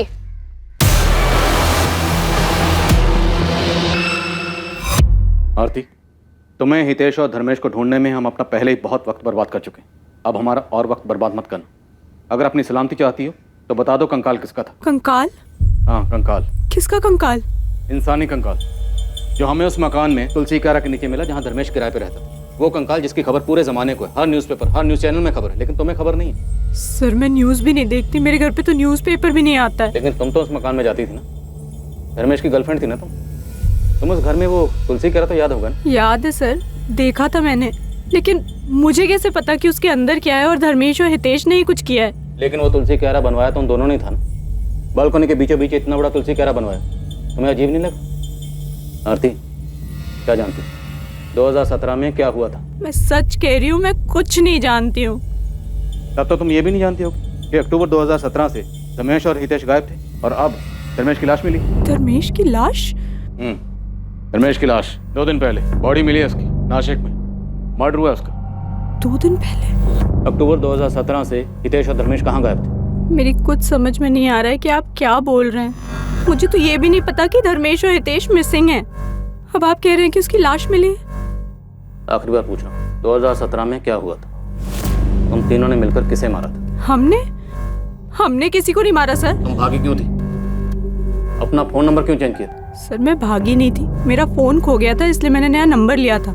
सर, मुझे सच में नहीं समझ आ रहा है कि आप क्या बोल रहे हैं। धर्मेश से तो अभी 10 दिन पहले मेरी बात हुई है, और अब आप कह रहे हैं कि वो मिसिंग है, मर्डर। हितेश के साथ तुम्हारा क्या रिश्ता था? सर, धर्मेश और मैं कॉलेज के दिनों से रिलेशनशिप में थे।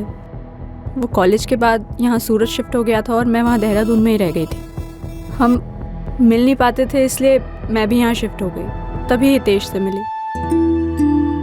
हितेश, देख कौन आया। तेरी मामी आरती। मुझे लगा ही था। अच्छा लगा तुमसे मिलकर आरती। वैसे धर्मेश ने मुझे कभी बताया नहीं, लेकिन अब समझ में आ रहा है क्यों नहीं बताया। तुम हो ही इतनी ब्यूटीफुल। अब क्या कर रहा है? तेरी मामी है। मामी लोग बुड्ढी होती, लेकिन ये तो मैं ना तुम्हें आरती बुलाऊंगा, ठीक है? मामी नहीं। देख लो, चलेगा। अब कोई तो होगा जिसके साथ मिलकर मैं धर्मेश की बैंड बजा सकूंगा। वाह बेटा, मामी क्या थी, मामा का प्यार भूल गया। धर्मेश और हितेश बिल्कुल दोस्त जैसे थे। उनको देख के कोई कह ही नहीं सकता था कि वो मामा भांजे हैं। तुम्हारा हितेश के साथ क्या रिश्ता था? सर, मेरे तो फ्रेंड जैसा था। मुझे लगा तुम कहोगे कि गर्लफ्रेंड बॉयफ्रेंड। ये क्या बोल रहे हैं सर? मैं यहाँ बैठी हूँ, इसका मतलब कुछ भी बोलेंगे आप? मेरे छोटे भाई जैसा था वो। लेकिन हमने तो सुना है कि तुम अक्सर उसी के साथ दिखती थी। तो इसका ये मतलब निकालेंगे आप? जरूरी है कि लड़की जिस भी लड़के के साथ दिखे वो उसका बॉयफ्रेंड ही हो? भाई या दोस्त नहीं हो सकता? बिल्कुल हो सकता, लेकिन भाई जैसा दोस्त अगर मिसिंग हो, बॉयफ्रेंड का मर्डर हुआ और जहाँ वो दोनों रहते थे वहीं तुलसी कारा के नीचे कंकाल मिले, तो चीजें इतनी आसान नहीं है। ये कहना मुश्किल है कि लड़की जिसके साथ घूम रही थी वो भाई था, दोस्त था, क्या था? पर मुझे सच में समझ नहीं आ रहा है कि मैं आपसे क्या बोलूं। धर्मेश ने अपना जॉब छोड़ा था कि वो अपना फोटो स्टूडियो स्टार्ट कर सके, और उसका फोटो स्टूडियो सेटअप होते ही हम शादी करने वाले थे। तुमने कहा कि 10 दिन पहले तुम्हारी धर्मेश से बात हुई थी। वो सिर्फ तुम्हारे कांटेक्ट में था, अपने घर वालों के क्यों नहीं? सर, मुझे सिर्फ इतना पता है कि वो अपने फोटो स्टूडियो के लिए पार्टनर्स ढूंढने के लिए गुजरात और बॉम्बे में घूम रहा था। फिर अक्टूबर 2017 में उसने मुझे फ़ोन पर ही बताया कि उसने और हितेश ने वो घर खाली कर दिया है। सर उसके बाद उन दोनों से मेरा कांटेक्ट टूट गया। मैंने 1 महीने तक फ़ोन किया लेकिन कोई बात नहीं कर रहा था। दोनों का फ़ोन स्विच ऑफ आ रहा था। फिर 1 महीने बाद धर्मेश का लैंडलाइन नंबर से फ़ोन आया। हेलो आरती, धर्मेश बोल रहा हूँ। कैसी हो तुम? कैसी हूँ मैं? कैसे छोड़ के गए थे तुम?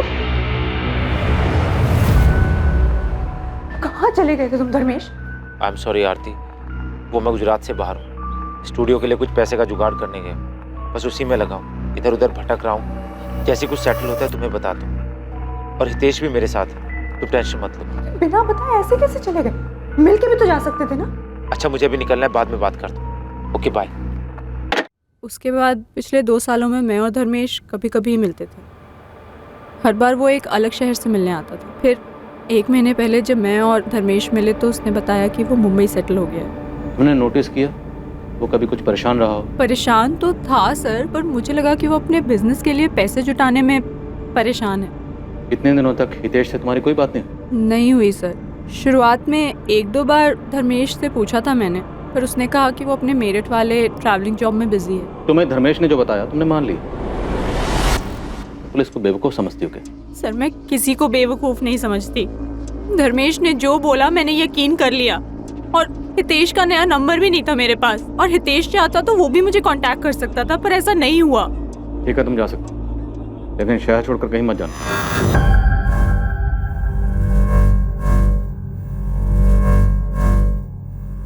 झूठ बोली है लड़की। हाँ सर, जवाब देते वक्त कुछ और ही सोच रही थी। जब धर्मेश और हितेश के गायब होने के बारे में पूछा तो बात घुमा दी, और लड़की के चेहरे और आंखों में वो तकलीफ बिल्कुल नहीं है जो एक लड़की के अपने बॉयफ्रेंड और होने वाले पति की मौत की खबर सुनकर होनी चाहिए।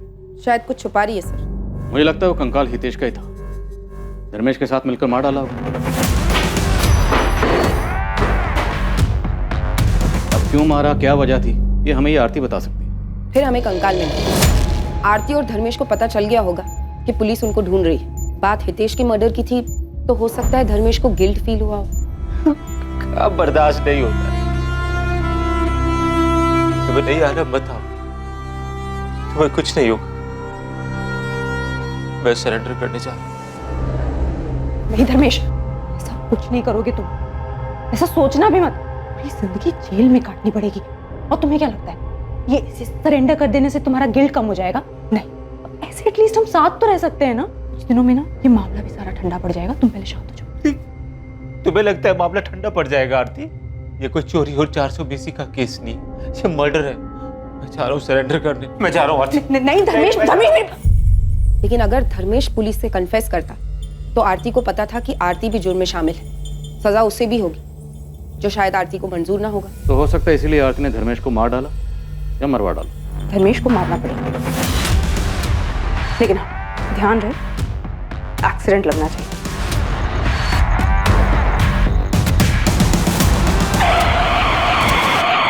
और उसके बाद चेहरा बिगाड़ा गया किसी पत्थर से। ये एक्सीडेंट में खराब हुआ चेहरा नहीं है, तो शायद ये एक मर्डर केस हो सकता है जिसे एक्सीडेंटल डेथ के तौर पे प्रेजेंट करने की कोशिश की गई है। चेहरा बिगाड़ा गया मतलब साफ है, डेफिनेटली मर्डर है। वही तो सर, अगर आरती का प्लान धर्मेश को मारने का था तो फिर चेहरा क्यों बिगाड़ा? ताकि बॉडी की शिनाख्त ना हो पाए, हम किसी नतीजे पर ही नहीं पहुंच पाए। हम धर्मेश को ढूंढते रहते और धर्मेश हमें कभी मिलता ही ना। और ये आरती हमारे सामने बेचारी गर्लफ्रेंड की एक्टिंग करती रहती, हमें यही कहती कि मेरा प्रेमी मुझे धोखा देकर भाग गया और मर्डर कर दिया उसने। और हमें भी यही लगता कि बेचारी गर्लफ्रेंड कितना सच बोली, जबकि उसका असली सच हमारे सामने कभी ना आता। सर हमने कहीं आरती को छोड़कर गलती तो नहीं कर दी? अगर ऐसा है तो वो भाग भी सकती है। The number you have called is currently switched off.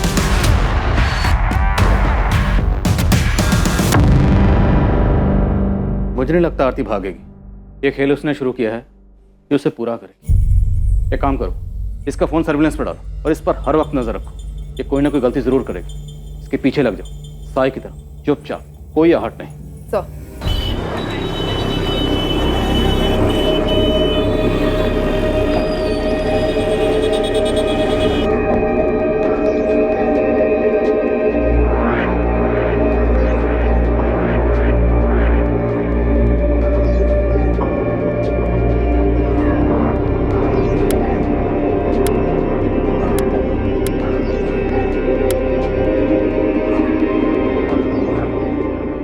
जो बॉडी नासिक पुलिस को एक्सीडेंट साइट से मिली थी, उसकी शिनाख्त के लिए धर्मेश की फैमिली को बुलाया गया। चेहरा बिगड़ा होने के बावजूद कोकिला वाघेला ने अपने बेटे धर्मेश की लाश को पहचाना। उसका अंतिम संस्कार हुआ। पुलिस भी वहां मौजूद थी और उनकी नजर आरती पर भी गई, जो फैमिली से दूर खड़ी थी। उसके चेहरे पे तो साफ दिख रहा था कि वो दुखी है, लेकिन धर्मेश की मौत की संजीदगी उसकी आंखों में नहीं झलक रही।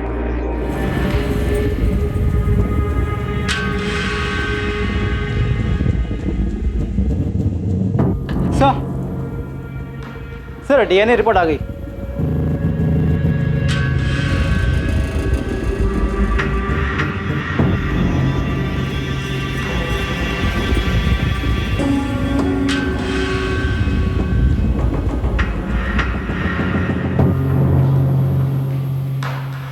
मेरी तो कुछ समझ में ही नहीं आ रहा है कि सब क्या हो रहा है।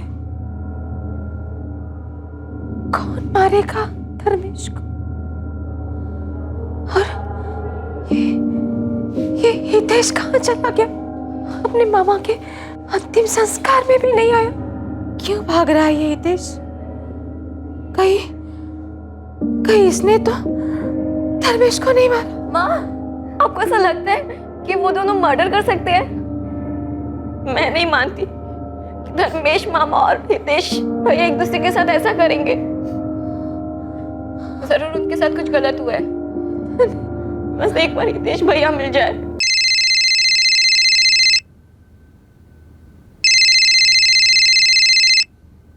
शायद पुलिस का फोन है। हेलो,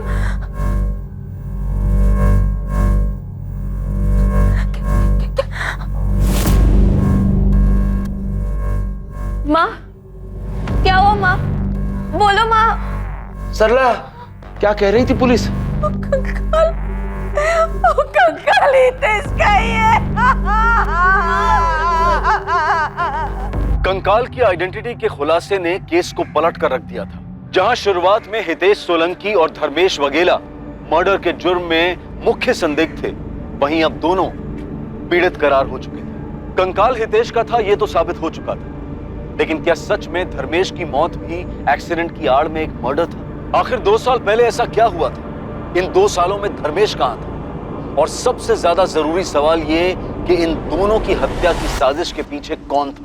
पुलिस इन सवालों के जवाब तलाशने में लगी हुई थी और इस वक्त उन्हें आरती चावड़ा पर ही सबसे ज्यादा शक था। क्या पुलिस वाकई सही दिशा में थी या फिर इन सब के पीछे कोई और ही था जो पर्दे के पीछे से अपनी उंगलियों पर सभी को कठपुतली की तरह नचा रहा था?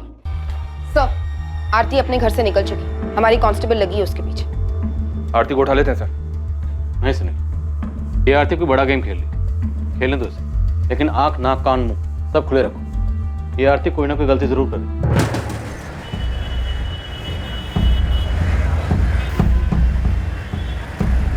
The number you have called is currently switched off.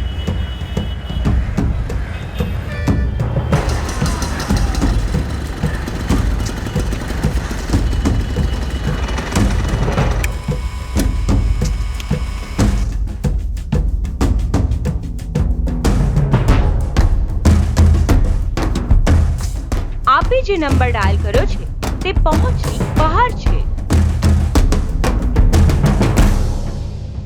पिछले कुछ दिनों से काफी परेशान हूँ। मैंने पूछा भी, लेकिन कुछ बताती ही नहीं है। चुप छुपाकर किसी के साथ फोन पर बात करती है क्या? सर, किसी से बात होती है या नहीं होती ये तो मुझे नहीं पता, लेकिन मैंने उसे बार बार फोन करते हुए देखा है। कभी उदास हो जाती है और ज्यादातर चिड़चिड़ी रहती है। कोई अंदाजा है आपको कौन है वो जिसे फोन करती है? नहीं सर, इससे ज्यादा कुछ नहीं पता।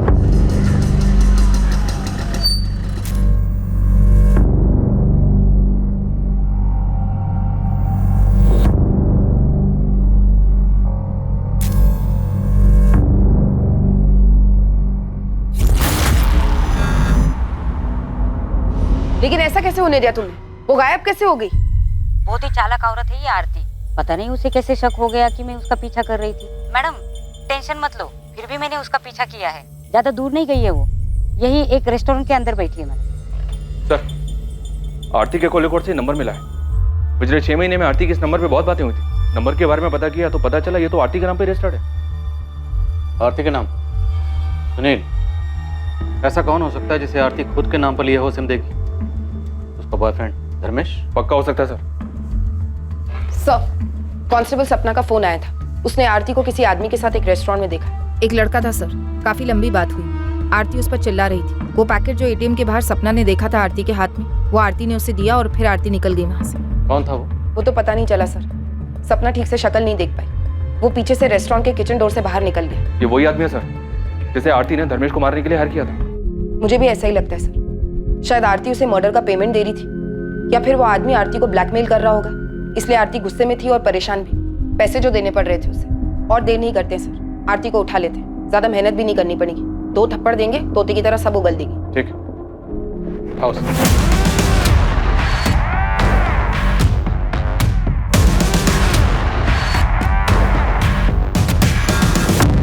तो तुमने धर्मेश को मरवाया। जिस शख्स से मरवाया उसके मुंह में पैसे ठूसे थे, लेकिन वो तुम्हें ब्लैकमेल कर रहा है, इसलिए आजकल इतनी परेशान हो। लेकिन जितनी परेशान आजकल हो तब तो नहीं थी जब धर्मेश की मौत की खबर तुम्हें सुनाई थी।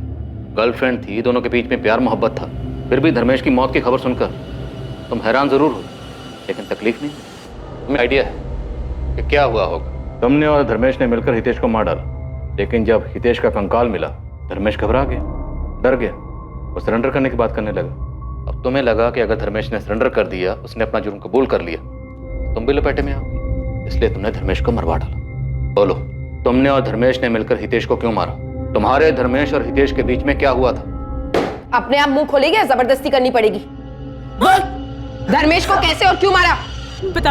बताती हूँ। सर, मैंने किसी को नहीं मरवाया। जैसा आप सोच रहे हैं वैसा बिल्कुल नहीं है। मेरा किसी के मर्डर में कोई हाथ नहीं है। तो किसका हाथ है? गोल गोल मत घुमाओ, सीधा मुद्दे पे आओ। धर्मेश का है। धर्मेश का? तो तुम्हारी ये लव स्टोरी मर्डर मिस्ट्री में कैसे तब्दील हुई? तुमने और धर्मेश ने मिलकर हितेश को क्यों मारा? सर, मैंने किसी को नहीं मारा। इनफैक्ट मुझे तो ये भी नहीं पता था कि वो आप लोगों से छुपकर यहाँ वहाँ घूम रहा है। फिर उस दिन जब आप लोगों ने बताया कि उसकी लाश मिली है तो मैं खुद शॉक में थी। मेरी अभी तो उससे बात हुई थी। अभी बात हुई मतलब? सर, उस दिन जब आपने मुझे बताया कि धर्मेश की लाश 11 तारीख को मिली, और मेरी खुद उससे फोन पे 12 तारीख को बात हुई।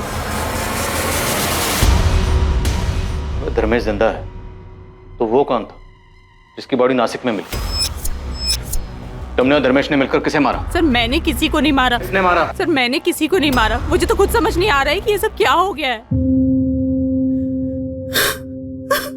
तो ये सब कुछ तुमने उस दिन क्यों नहीं बोला पुलिस स्टेशन में?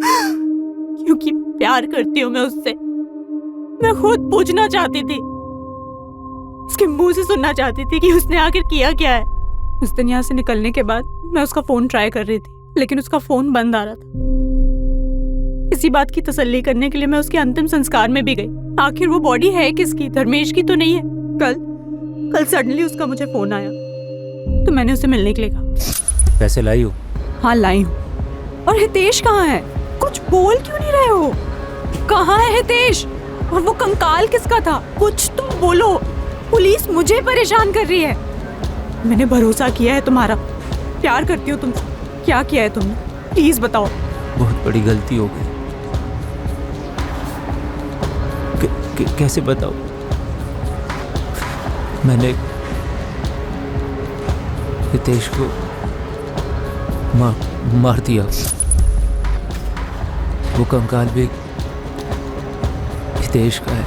तो पुलिस जो बोल रही है वो सच है? इन्हीं हाथों से मारा हितेश को, और कोई रास्ता नहीं बचा था। उसे मारने के बाद मैं बहुत डर गया था। समझ ही नहीं आ रहा था कि उसकी डेड बॉडी के साथ क्या करूं। फ्लैट से बाहर तो बिल्कुल नहीं ले जा सकता था उसको। फिर मेरी नज़र हितेश के बनाए उस बड़े से तुलसी क्यारा पर पड़ी।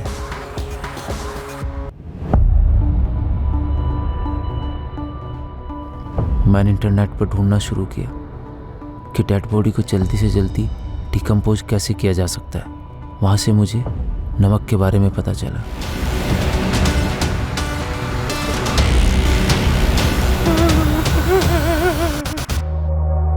मुझे पता था मेरे पास वक्त नहीं है। कितना भी भाग लूं, कभी ना कभी तो पकड़ा ही जाऊंगा। रास्ते में किसको मारा था? किसकी बॉडी थी धर्मेश? उसको मैंने नहीं मारा था। एक्सीडेंट हुआ था उस आदमी का। मुझे कोई अंदाज़ा नहीं है कि वो आदमी कौन था। मेरी लाश मिलने पर सारा बवाल ही ख़त्म हो जाता है। पुलिस किसी नतीजे पे पहुंचती ही नहीं, केस ही बंद हो जाता। पर तुमने ऐसा किया ही क्यों? क्यों मारा है हितेश को? मुझे बहुत अफसोस है इस बात का। बहुत बड़ा पाप हो गया मुझसे। हम यहाँ से भाग चलते हैं कहीं दूर, बहुत दूर।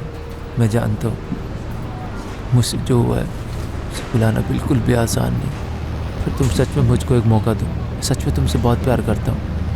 आरती, कोई जल्दी नहीं है, समझ लो। जब तुम्हें जवाब देना है तब देना, मैं कॉल करूँगा। धर्मेश ने तुम्हें पूरी राम कहानी तो सुना दी, पर ये नहीं बताया कि उसने हितेश को मारा क्यों। नहीं बताया, नहीं बताया। आरती ने जो पुलिस को बताया, क्या वो वाकई में सच था? क्या सच में धर्मेश ने अपने जिगरी दोस्त, अपने भांजे हितेश की हत्या की थी? क्या धर्मेश ने इस हत्या को अकेले अंजाम दिया था, या फिर कोई और भी इसमें शामिल था? शायद सच सामने आ चुका था, लेकिन इस हत्या का मकसद अब भी एक राज ही था, जिसे केवल धर्मेश जानता था, और वो अब भी फरार था।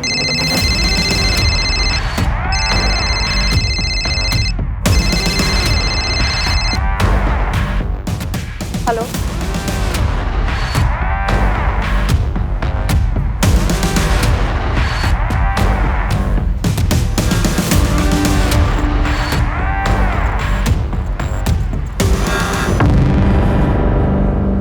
थैंक यू आरती आने के लिए। हम यहाँ से कहीं बहुत दूर चले जाएंगे। जानता हूँ कि शायद तुम भी मुझे कभी माफ़ नहीं करोगे, लेकिन मेरा यकीन करो, एक बार इस गंदगी से बाहर निकल गए ना, सब ठीक हो जाएगा। देश के बिना भी सब पहले जैसा होगा। मैं जानता हूँ नितेश कभी वापस नहीं आएगा, पर मैं वादा करता हूँ पूरी जिंदगी प्रायश्चित पे गुजार दूंगा। प्रायश्चित तो तुम्हें पूरी जिंदगी करना ही है, ज़्यादा दूर नहीं, यहीं सूरत की जेल में। चले, अब चोर सिपाही का खेल बहुत हो गया। अब बस, इससे पहले कि मेरे सब्र का बांध टूटे और तेरी हड्डी पसली तोड़े, सब कुछ सच सच बोल दे। मुझे बहुत अफसोस है, मैंने अपने दोस्त जैसे भांजे हितेश को मार डाला। मेरी मजबूरी थी, नहीं मारता तो क्या करता। तो ऐसी कौन सी मजबूरी थी जो अपने बेस्ट फ्रेंड को मार डाला?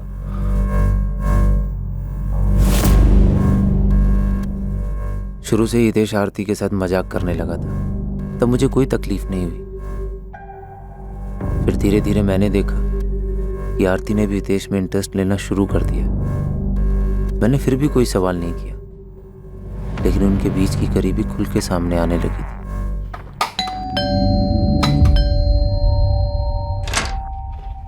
हेलो, तुम यहाँ?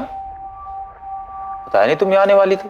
ऐसे ही चली आई, घर पे इतना बोर हो रहा था तो मैंने सोचा यहाँ आके हितेश के जोक सुन लेते। चल।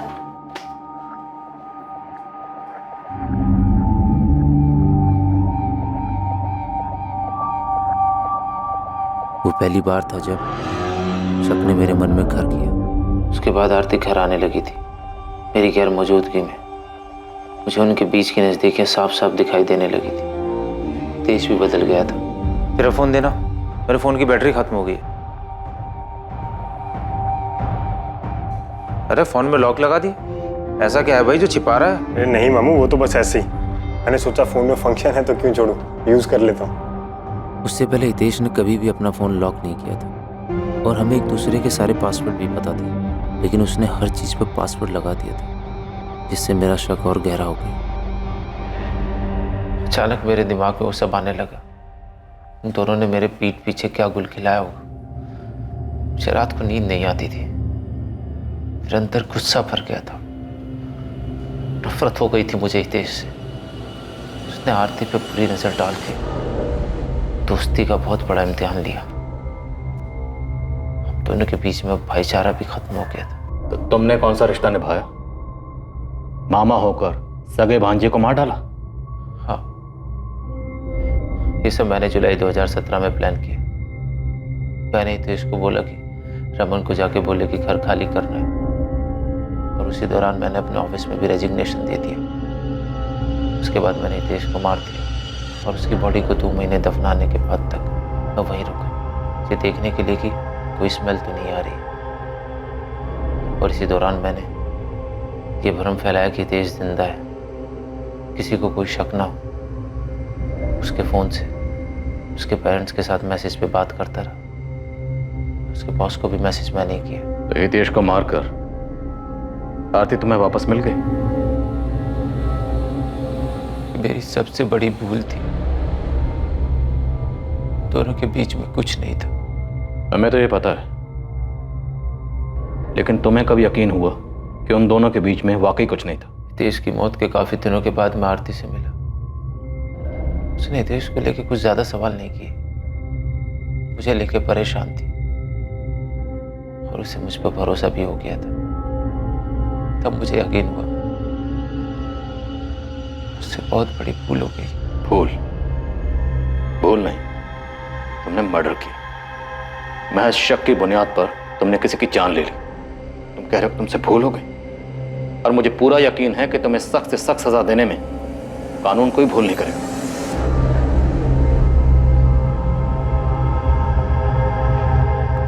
करने से पहले मुझसे तो पूछ लेते।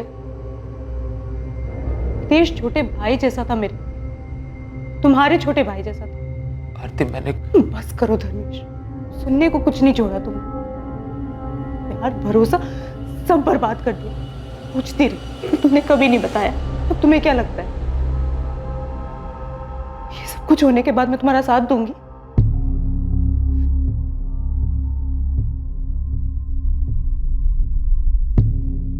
धर्मेश पर 2 केसेस के चार्जेस लगे। पहला हितेश की हत्या के लिए और दूसरा उस अनजान लाश को अपनी आइडेंटिटी देकर पुलिस को गुमराह करने के लिए। जलन और शक की भावनाएं जहर की तरह से फैलती और वो इंसानी दिमाग के हर कोने को दूषित कर देती, हर जागरूक विचार को नष्ट कर देती हैं और नतीजा ये होता है कि मन में सिर्फ नफरत ही जिंदा रह पाती है। इसके वश में आने से ना केवल रिश्तों में जहर घुल जाता है, बल्कि कई बार इस घटना की तरह अंजाम भयंकर भी साबित हो सकता है। मामा और भांजा होने के बावजूद हितेश और धर्मेश में सगे भाइयों से भी बढ़कर रिश्ता था, और धर्मेश की तरफ से सिर्फ एक बेवजह की जलन ने उसके मन में शक का बीज बो दिया, जो आखिर में उसे हितेश का खून करने की साजिश तक ले गया।